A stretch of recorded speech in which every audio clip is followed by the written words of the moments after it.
President Bola Tinubu appoints Professor John Oladapo Bafunwa as Director General, Nigerian Institute of Medical Research, NIMR.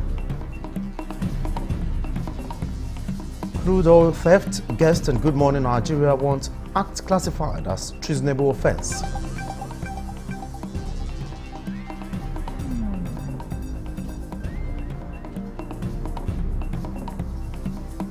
Planned nationwide protest. More groups denounce plan, commend federal government's policies.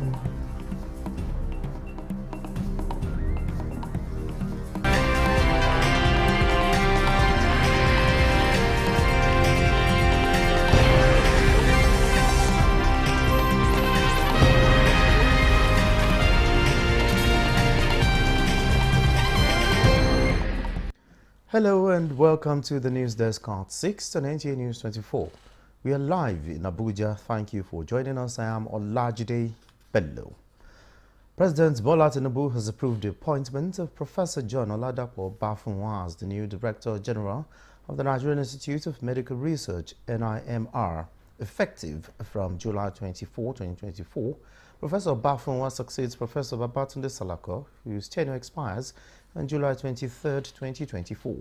President Tinubu extends his gratitude to Professor Salako for his service to the nation, and Professor Bafunwa, who qualified in medicine from the University of Lagos in 1980, following which he specialized in anatomic pathology, morphological study of diseases, graduating in May 1987, holds membership of various professional bodies in the UK, USA and Nigeria. A statement by the Presidential Advisor on Media and Publicity, Ajere Ngalale, indicates that President Tinubu expects the new Director General to bring his immense wealth of experience and qualification to bear in this role to further drive NIMR's objective of leading research into disease of public health importance in Nigeria and developing structures for the dissemination of research findings while providing the enabling environment and facilities for health research and training in cooperation with the federal and state ministries of health. In view of the advancement in the global aviation industry and the dynamics associated with security threats, Nigeria and the British government are developing strategies to tackle the challenges.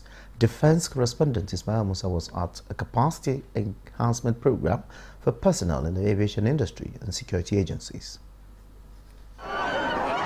It is more than 22 years since the September 11 attack following a terrorist plane hijack, but the sad memories still rekindle with lessons. These aviation experts and security officers are the Countermand Portable Air Defense System Engagement, organized by the National Counter-Terrorism Center, Office of the National Security Advisor, are developing strategies to mitigate evolving aviation security threats.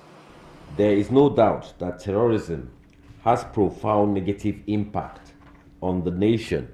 The use of unmanned aerial vehicles by terrorists and other criminal elements to disrupt the country's socio-economic activities is of serious concern and must be adequately tackled through continuous collaboration by aviation security stakeholders. To the UK aviation security expert, Nigeria needs to upscale airport patrol and security.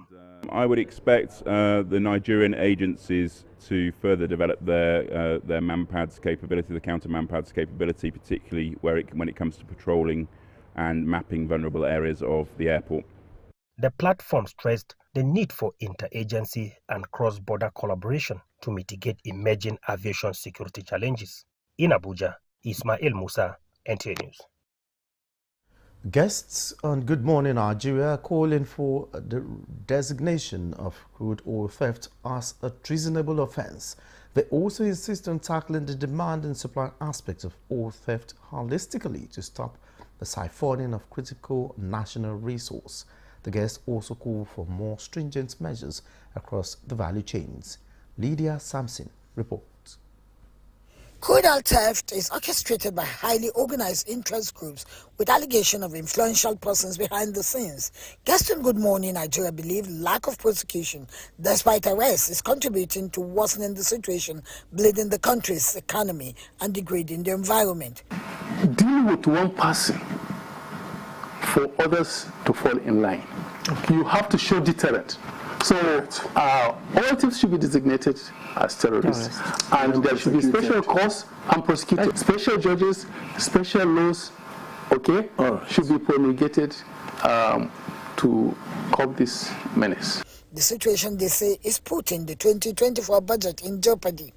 While applauding the marching order of the President to Chief of Defense Staff and key players in oil and gas sector, they are urging government to further deepen implementation. Thankfully, the President has finally given the marching order to the Chief of Defense Staff to mobilize conventional forces to move into the region with a set date. It's like it will give them a target to say, go in. I think it will be far-reaching if they are given the enablement to do the needful.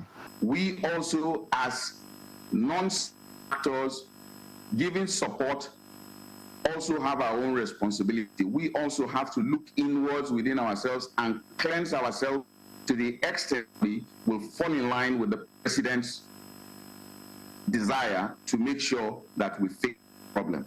The guests suggested more proactive engagements with the communities as well as robust development that will empower the people to make informed choices instead of colluding with international crude oil thieves to defraud the country. In Abuja, Lydia Sampson, NTA News. To sub-regional issues now, Nigeria's First Lady Oluremi Tinubu has called for constitutional amendments with key provisions that support the enforcement of existing and new laws on gender parity in the ECOWAS sub-region. She made the call at the ECOWAS Parliament 2024 First Ordinary Session, where the spotlight is once again on promoting women's proportional representation in government. State House correspondent Adeni Taiwo reports. The 2030 Agenda for Sustainable Development identifies full and effective participation of women in governance and decision-making as a key goal, taking cognizance of their capacity. However, the gender parity barometer is still poor and a far cry from the yearnings of women in sub-Saharan Africa, a reality that the ECOWAS Parliament acknowledges and seeks to address at the 2024 First Ordinary Session by building necessary solidarity. I want to seize this opportunity to call on you, Madam First Lady, so that you can be our spokesperson with the head of state and other of your colleagues who are First Ladies for the necessary changes that we hope we will have in our laws and constitutions. This is her first attendance at the ECOWAS Parliament since becoming Nigeria's First Lady. But for Senator Oluremi Tinubu, the subject matter of gender parity is not a new battle. Addressing participants, the First Lady says functional girl-child education and improved quota in favor of women are required to dismantle social, cultural, and structural barriers standing in the way of women participation in the sub-region. Additionally, raising awareness about the importance of women's representation in governance is crucial. Public campaigns, media engagements, and community programs can help shift societal attitudes. Government must put in place robust mechanisms to ensure compliance with gender quotas. These include legal frameworks and monitoring systems that hold political parties accountable. We must recognize that achieving gender parity is not solely the responsibility of women. It demands the unwavering support of men. Away from the session, the First Lady could not resist the urge to pay a brief visit to her old office at the newly renovated Red Chamber of the National Assembly. From the National Assembly, Adeni Taiwo, NTA News. 36 monarchs across the country, including that of the FCT, are meeting in Abuja to further come up with solutions to ease economic hardship facing Nigerians at the grassroots. The traditional leaders prioritize national unity and cohesion as the yardstick of resilience to address various challenges Nigeria is facing. The theme, Traditional Institutions, Governance and National Cohesion, was described as apt and timely, that came at the time. Peace is needed more than ever before. Garba Natala gives us an update on the monarchs meeting. For long, traditional leaders or rulers play a vital role in maintaining peace and addressing societal problems. Long before when states and local governments were enshrined in Nigeria's constitution, people entrusted them at that time. In recent time, authorities concerned also have redefined their roles to further add value in decision making. What is expected at this emergency meeting, we're about to find out in this engagement. One of the keynote address speakers here at the meeting, Mainasara Kogo, he's going to elaborate more on all these issues. How are you, sir? I'm fine, alhamdulillah. Yeah. Yes. Sir, you spoke on some issues and the outcome. Yes, first of all, it is fundamental for us to appreciate that the traditional institutions have decided to really show the dexterity of their heritage. In other words, they have decided to show that, yes, they are the real custodians of the history, tradition, culture, customs, and character of the people.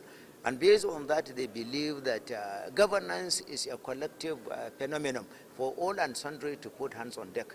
They appreciate the zeal and the determination of the current administration in bringing them on board, in contacting them, in discussing with them on all manners of contemporary happiness. They discuss issues of the turbulence disturbing Nigeria today, the issue of hunger, the issue of illiteracy, the issue of people planning protests, the issue of lack of unity and cohesion and all these things. But fundamentally, they talk about the issue of insecurity. Whatever affects the federal government affects them. They believe that as leaders, they should be the first ones to really show concern regarding what is going on in the country.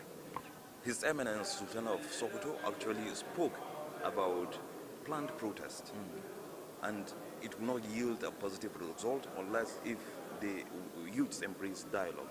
What do you have to say about the outcome and other technical committees that are supposed to be institutionalized to address all key issues bothering on Nigeria? And that is the quintessential disposition of highest degree of statesmanship by the Sultan. The Sultan has shown that he is a patriot of highest distinction, a patriot of highest exemplary standard, and that is what we expect from all the leaders. At whatever level you find yourself as a leader, as a Sultan, as an Emir, as an Oba, as an Obi, as a local government chairman, a councillor, member of the State Assembly, member of the National Assembly, honorable commissioner, minister, ambassador, head of governmental agencies, department, and parastatals, it is collective responsibility for you to assist in bringing about peace, stability, and civility. Without peace, nothing can strive. And that is the gospel of the truth the Sultan is preaching. He is calling on all those agitating to go into protest to pipe down, to all of them to pipe down and allow their own parents, their leaders, custodians of their heritages to meet the government so that at the end of it, they will be able to work out what is practicable, what will bring about the end to all the problems. And in the meantime, the plenary session, after the plenary session, we're going to expect a communique from the monarchs. In Abuja, Muhammad Atala, NTA News. And ahead of the planned nationwide protest, the Fulani ethnic group in Nigeria are mobilizing and sensitizing themselves across the country not to participate in the protest against government. Leaders of Fulani at their meeting in Nasarawa State said the Tinubu administration deserves commendation for bold decisions in resetting the economy and also for creating the Ministry of Livestock Development. Aliu Tijani reports. The creation of the Ministry of Livestock Development by President Bola Tinubu excites Fulani ethnic group, and they converge on Nasarawa State to declare their total support for the Tinubu administration to succeed. The Ministry of Livestock Development, they believe, signal a new era for livestock farmers and pastoralists in the country, as it will address their challenges as well as open opportunities for investment in livestock production. They say policies and programs of the Tinubu administration should be commended by all Nigerians, as they are aimed at building a resilient economy for a prosperous country. The ethnic group calls on its members across the country not to join the planned protest. We urge our members and all Nigerians to remain calm and be patient, trusting in the process of dialogue, collaboration to bring about the necessary changes. We call upon all stakeholders to engage in open and honest discussions, seeking solutions and benefits that will benefit the entire nation and promote lasting peace. On the fight against insecurity, the Fulanis commend security agencies for successes recorded in recent times as they declare their total support to initiatives that will promote peace, security, and sustainable development of Nigeria. Aliu Tijani, NTA News. You're watching the news desk at 6 and NTA News 24. Still to come, youth denounce protest in Abuja. Details after this break.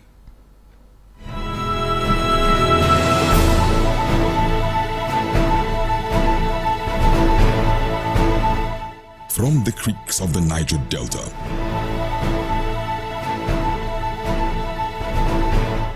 to the breathtaking scenery of the plateau, in noonday and nighttime, we set out to bring to you captivating stories that evoke your emotions. For fascinating documentaries and reports on day-to-day issues with expert analysis, tune in to NTA News24, DSTV Channel 419, GoTV Channel 26, StarTimes Channel 101 and 433, and Free TV Channel 703.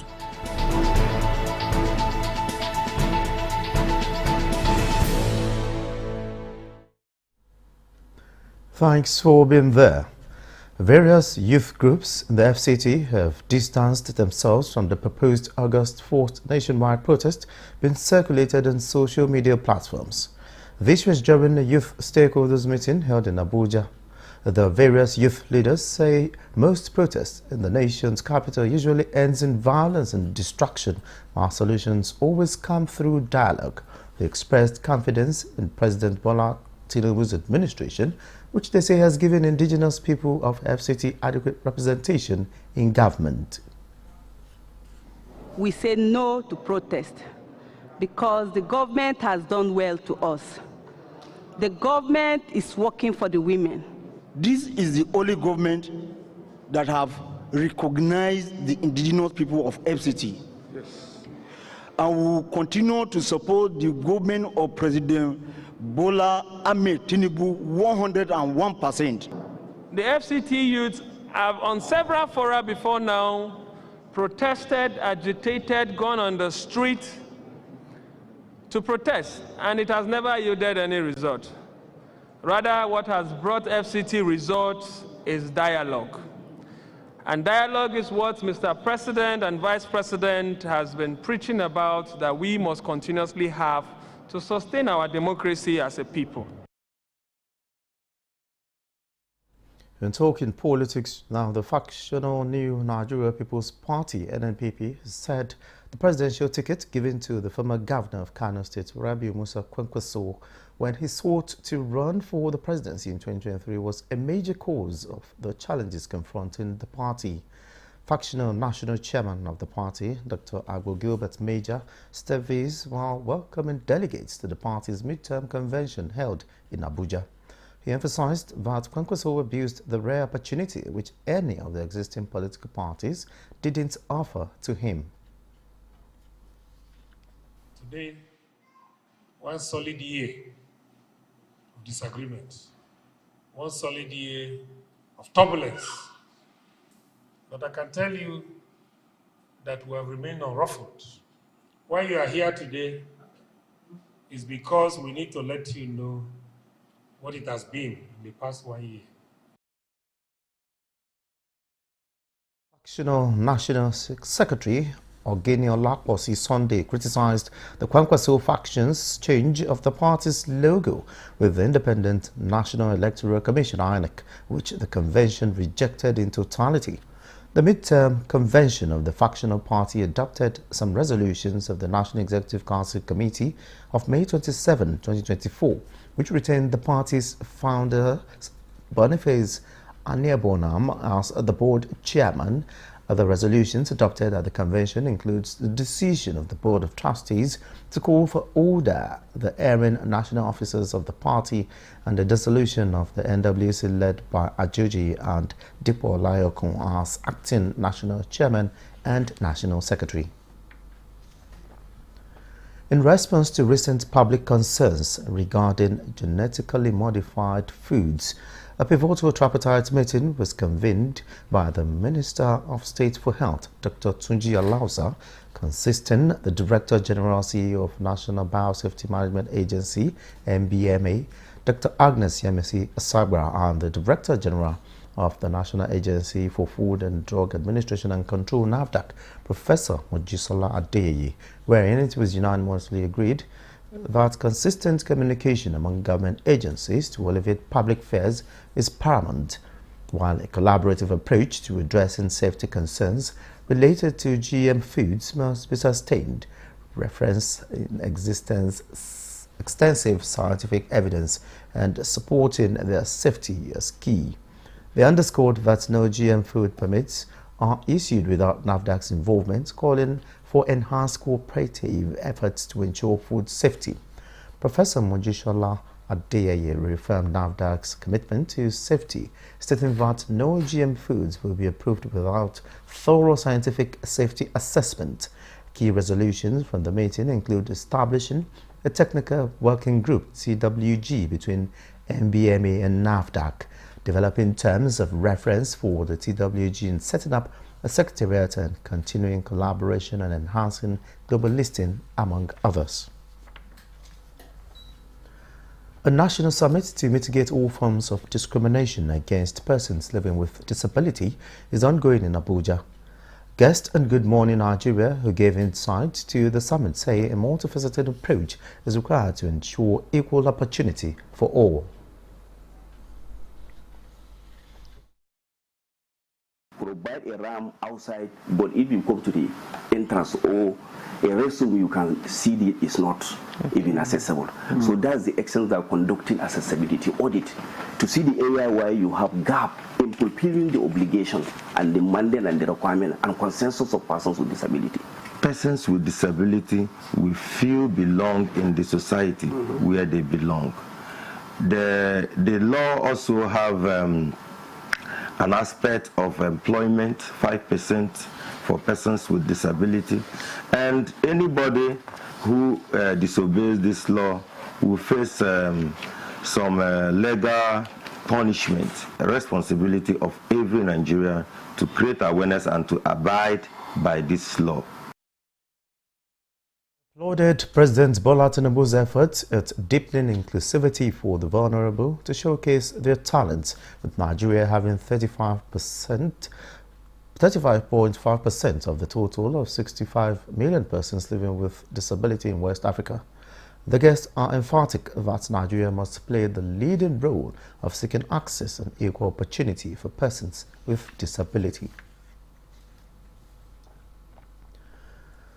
Away from achieving equal opportunity for PWD's Minister of Education, Professor Tahir Mamman, says 4 million young Nigerians are back to school through various initiatives of the ministry. Professor Mamman was speaking when he received World Bank Country Director to Nigeria, Dr. Ndiame Diop, and his team. He assures the team of federal government's commitment to make judicious use of every fund donated.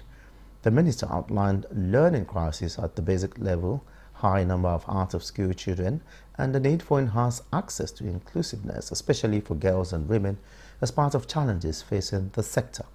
He added that implementation of the data objectives, teacher and skills DOTS framework will provide a comprehensive system-wide approach to educational reform. Dr. Diop commends the minister's vision, noting the importance of a robust database.